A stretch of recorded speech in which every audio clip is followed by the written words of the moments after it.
Hello friends and my dear well wishers. Once again welcome back to the GAN Simplify YouTube channel. MAGA plus MEGA. Make America great again. Make India great again 10 ముఖ్యమైన నిర్ణయాల mega partnership తో కలిసిపోదామంటున్న Modi. Indian prime minister Narendra Modi గారు 2 రోజుల visit కై America వెళ్లిన విషయం మనందరికీ తెలిసిందే.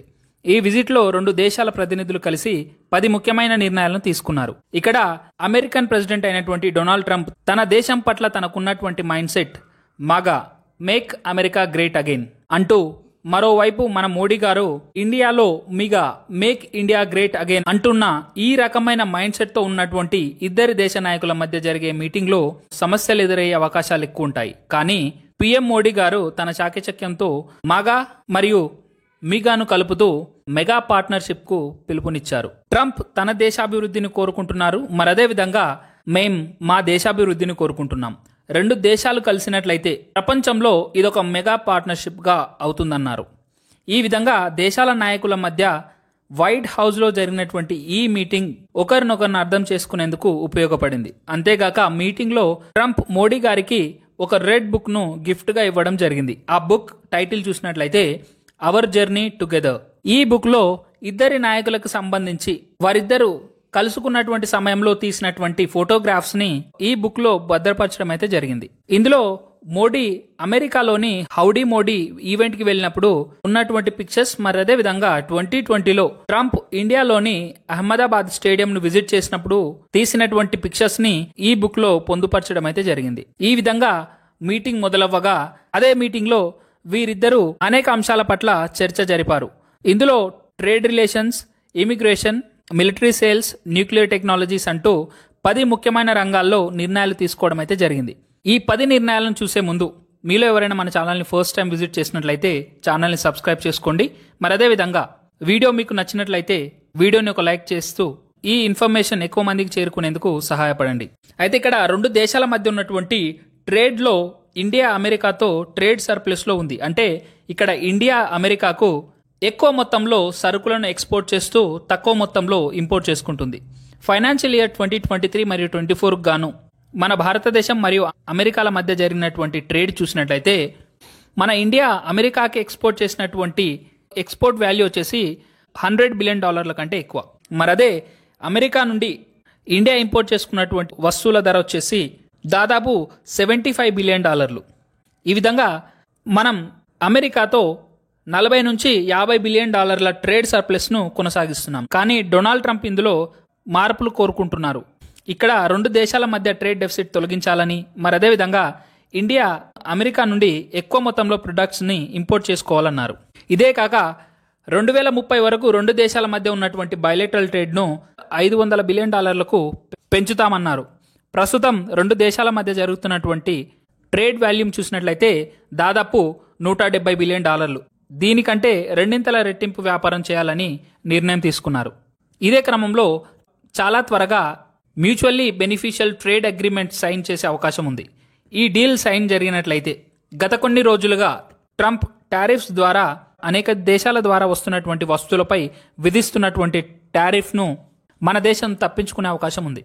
మరి ఇదే కాక చాలా రోజులుగా 2 దేశాల మధ్య 26 and level 26/11 Mumbai terror attack master mind అయినటువంటి తహూర్ రానాను ఇండియా తీసుకొచ్చి శిక్షించేందుకు జరిపిన చర్చల్లో డొనాల్డ్ ట్రంప్ ఆ తుహర్ రానా టెర్రరిస్ట్ ను ఇండియాకు పంపించేందుకు ఒప్పుకున్నారు. ఇదో ముఖ్య నిర్ణయంగా చెప్పుకోవచ్చు. మరి అదే కాక 5th జనరేషన్ ఫైటర్ జెట్ అయినటువంటి F-35 స్టీల్త్ ఫైటర్ జెట్ ను అమెరికా ఏ ఇతర దేశాలకు సామాన్యంగా ఇవ్వదు. కానీ ఇక్కడ ఇండియాకై ట్రంప్ F-35 ఫైటర్ జెట్ ని ఇచ్చేందుకై క్లియరెన్స్ ఇచ్చాడు. ఇప్పుడు ఇండియా ఆ ఫైటర్ జెట్ ని కావాలనుకుంటే కొనేందుకు వీలు పడుతుంది. మరదే విధంగా ఇదేగాక ఇండియా అమెరికాతో autonomous systems industry alliance ASIA అనే అలయన్స్ ను ఏర్పరిచే మొట్టమొదటి దేశంగా చెప్పుకోవచ్చు. ఇది ముఖ్యంగా under water domain awareness technologies మీద దృష్టి పెట్టనుంది. మరదే విధంగా ఇండియాలో జరిగినటువంటి G20 సమ్మిట్ సమయంలో బైడెన్ ఇండియాకి వచ్చి ఐమెక్ India middle east economic corridor అనే ప్రాజెక్ట్ను మొదలుపెట్టారు. ఈ ప్రాజెక్ట్లో ఇండియా నుండి మిడిల్ ఈస్ట్ వరకు, మరి అదేవిధంగా మిడిల్ ఈస్ట్ నుంచి యూరోప్ వరకు రైలు, రోడ్డు, మరి అదేవిధంగా under water sea cable, sea రూట్ను నిర్మిస్తూ చైనా యొక్క బెల్ట్ అండ్ రోడ్ ఇనిషియేటివ్ను కౌంటర్ చేసేందుకై దీనిని ప్లాన్ చేయడం అయితే జరిగింది. ఈ ప్రాజెక్ట్ని కంప్లీట్ చేసేందుకు అమెరికా ఈ ప్రాజెక్టుకి కావాల్సినటువంటి అమౌంట్ను ఇన్వెస్ట్ చేస్తానని చెప్పేసి చెప్పడం అయితే జరిగింది. ఇదే కాకుండా న్యూక్లియర్ టెక్నాలజీ బైడెన్ సమయంలోనే అమెరికా మరియు ఇండియా మధ్య న్యూక్లియర్ టెక్నాలజీకి సంబంధించి ఒప్పందాలు జరిగాయి. వాటిని ట్రంప్ పదవీ బాధ్యతలు స్వీకరించగానే మోడీ గారితో జరిగినటువంటి ఈ మీటింగ్లో ఈ న్యూక్లియర్ టెక్నాలజీకి సంబంధించినటువంటి ఒప్పందాలను ఫైనలైజ్ చేయడం అయితే జరిగింది. మరి ఇదే కాకుండా ఎనర్జీకై ఇండియా ప్రస్తుతం రష్యా నుండి అతి తక్కువ ధరలో ఆయిల్ కొంటుంది. ఈ ఆయిల్ ఇంపోర్ట్స్కి సంబంధించి ఇకపై ఇండియా అమెరికా నుండి ఎక్కువగా ఇంపోర్ట్ చేసుకునేందుకు అగ్రిమెంట్ చేసుకోవడం కూడా జరిగింది. ఇదే కాకుండా మిలిటరీ సేల్స్కి సంబంధించి 5th జనరేషన్ ఫైటర్ జెట్ అయినటువంటి F-35తో పాటు డిఫెన్స్ రిలేటెడ్ ఎక్విప్మెంట్స్కి సంబంధించి 10 సంవత్సరాల పాటు అమెరికా మరియు ఇండియాల మధ్య ఒక ఒప్పందాన్ని కుదుర్చుకోవడం అయితే జరిగింది. అదేంటంటే 10 years framework of America India major defence partnership. ఈ పార్ట్నర్షిప్ అనేది 10 సంవత్సరాల పాటు ఈ రెండు దేశాల మధ్య ఉండనుంది. ఇది ఎక్కువ మొత్తంలో మిలిటరీ ఎక్విప్మెంట్స్కి సంబంధించి ఇండియా చేసుకోబోయే ఇంపోర్ట్స్ ఏవైతే ఉన్నాయో అవి పెద్ద మొత్తంలో అమెరికా నుండే చేసుకోవాలని చెప్పేసి ఈ ఒప్పందం ముఖ్య ఉద్దేశం. మరి ఇదే కాకుండా టెర్రరిజం పై కూడా నిర్ణయాలను తీసుకున్నారు. రాడికల్ ఇస్లామిక్ టెర్రరిజం పై రెండు దేశాలు కలిసి పనిచేయనున్నాయి. ఈ టెర్రరిజం ద్వారా రెండు దేశాలకు ప్రమాదాలు ఉన్నందున దీన్ని నిర్మూలించేందుకు నిర్ణయం తీసుకోవడం అయితే జరిగింది. ఇదే కాక ఇండో పసిఫిక్ పార్ట్నర్షిప్ అనగానే మనకు గుర్తొచ్చేది క్వాడ్. ఈ క్వాడ్ అనేది ఒక అంతర్జాతీయ సంస్థ. ఇక్కడ ట్రంప్ వచ్చేసి క్వాడ్లో ఇండియా రోల్ చాలా ముఖ్యమైనదన్నారు. ఈ 2025 క్వాడ్ సమ్మిట్ వచ్చేసి హోస్ట్ చేసేది మన ఇండియానే. సో లాస్ట్ ఇయర్ 2024లో ఈ క్వాడ్ సదస్సును ఏ దేశం హోస్ట్ చేసిందో కింద కామెంట్ బాక్స్లో తెలియజేయండి. మరి అదేవిధంగా ఇండో పసిఫిక్లో చైనా ద్వారా పెరిగిపోతున్నటువంటి సమస్యలను ఎదుర్కొనేందుకు శక్తివంతమైన దేశం ఒక ఇండియానే అంటూ ట్రంప్ ఇక్కడ చెప్పడం అయితే జరిగింది. మరి అదే కాక ఇల్లీగల్ ఇమిగ్రేషన్కి సంబంధించి కూడా ఇక్కడ నిర్ణయాలు తీసుకోవడం జరిగింది. అమెరికాలో ఈ ఇల్లీగల్ ఇమిగ్రేషన్ సమస్య ఎక్కువైనందున ఇల్లీగల్గా అమెరికా చేరుకున్నటువంటి ఇండియన్స్ మరి అదేవిధంగా ఇతర దేశస్తులను రిటర్న్ పంపిస్తామంటున్నారు.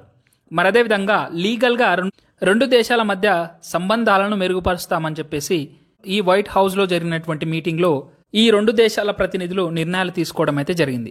సో ఫ్రెండ్స్, వీరు తీసుకున్నటువంటి ఈ నిర్ణయాలు మన భారతదేశానికి ఏ విధంగా సహాయపడబోతున్నాయో కింద కామెంట్ బాక్స్లో మీ ఒపీనియన్ని తెలియజేయండి.